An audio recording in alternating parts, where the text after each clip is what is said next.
আজকের সেহরিতে আমরা বাহির থেকে খাবার অর্ডার করেছিলাম। এটা হচ্ছে 2টার দিকে, তখন আমাদের খাবার ডেলিভারি করা হয়। আমরা এই দিন মিট বক্স অর্ডার করেছিলাম মাঞ্চ বক্স থেকে। এটা হচ্ছে আয়রার মামার একটা ফুড কোর্ট, তো ওইখান থেকে আমরা রাত্রে অর্ডার করেছি। তো এখানে একটা মিট বক্স নিয়েছিলাম। মিট বক্স আমার অনেক পছন্দ, আমি প্রত্যেক মান্থে একবার ট্রাই করি মিট বক্স খাবার, বাট রোজার জন্য খাওয়া হচ্ছিল না, তো এর জন্য আজকে রাত্রে আমরা সেহরিতে মিট বক্স খেয়েছি। আর এই মিট বক্সটা অনেক বেশি মজা ছিল, সাথে এই আইসক্রিমটাও খেয়েছিলাম। এটা আয়রার মামা আমাদের কমপ্লিমেন্টারি দিয়েছে। আর এটা হচ্ছে এর পরের দিন সকালবেলা ঘুম থেকে উঠে ফ্রেশ হয়ে সবার আগে দেখতে যাই আয়রা বেবি কি করে, তারপর আমাদের আরেকটা বেবি কি করে।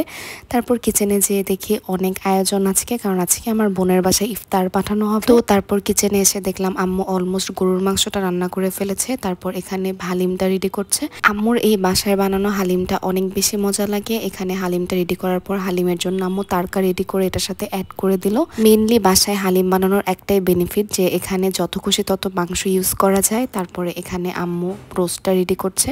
আম্মু রোস্টের ভিতরে সবসময় অনেক বেশি দুধ আর ঘি দেয়, এর জন্য অনেক বেশি মজা লাগে। আম্মুর এই মুরগির রোস্টটা বিয়ে বাড়ি থেকেও অনেক বেশি মজা হয়। আয়রা বেবি তো বিয়ে বাড়িতে গেলেও মুরগির রোস্ট খায় না, কারণ ওর নাকি ওটা দিদার মতো হয় না। তারপর এখানে আম্মু রোস্টটা রেডি করার পরে ডিমটা রেডি করবে, আর ডিমের ভিতরে আম্মু অনেকগুলা ঘি ইউজ করেছে। তারপরে সবগুলো খাবার রেডি হওয়ার পরে আম্মু এগুলা বক্সে ভালো করে সার্ভ করে দিল, কারণ এগুলা যাবে হচ্ছে আমার বোনের শ্বশুর বাড়ি। তারপর এই মেন ডিশগুলা রেডি করার পরে সবার লাস্টে পোলাওটা রেডি করা হবে, যাতে পোলাওটা গরম থাকে লাস্ট পর্যন্ত। তারপর ওই দিন একদম দুপুর থেকে এই ফ্রাইড আইটেমগুলো ভাজা হচ্ছিল, কারণ যেহেতু আমরা আসরের পরপরই চলে যাব। এখানে সবার আগে সিঙ্গারা দেওয়া হলো, তারপর রোল ছিল, একটা ডিমের চপ ছিল, আর নর্মাল ম্যান্ডেটরি আলুর চপ, বেগুনি পেঁয়াজও তো থাকবে। আর এই ভাজা পোড়া আইটেমগুলো বাহির থেকে কিনে দিলে আরো ইজি হয়, বাট আমার আম্মু বাসায় মেস হলেও এগুলা নিজেরটা নিজেই রেডি করে। তারপরে এখানে দেখার সৌন্দর্যের জন্য আম্মু এখানে পেঁয়াজের বেরেস্তা ছিটিয়ে দিল সবকিছুর উপরে। তারপরে এখানে আব্বু বাহির থেকে সব ধরনের ফল নিয়ে আসলো। এখানে ছিল আপেল, খেজুর, তারপর পেয়ারা ছিল, তরমুজ ছিল,